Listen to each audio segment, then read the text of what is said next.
Ustaz ajar nasyid. Nasyid yang Ustaz ajar, disebabkan nasyid inilah Ustaz dijirus dengan minyak gas ataupun minyak tanah dan nyaris dibakar hidup-hidup. Ustaz nyanyi lagu nasyid.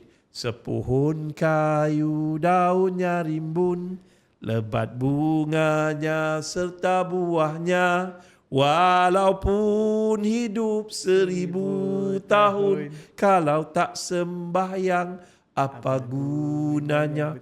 Ustaz pergilah ke rumah dia, kita nak tashkil, nak apa semua. Assalamualaikum, waalaikumsalam. Dia nampak je Ustaz, engkau yang ajar anak aku menyanyi kan.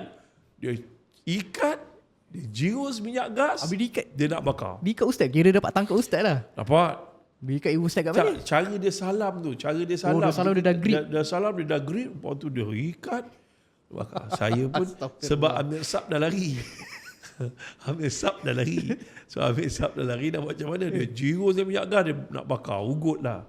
Tapi Ustaz masa tu tasbih lah. Bertasbih, la ilaha illallah, la ilaha illallah, banyak-banyak kan.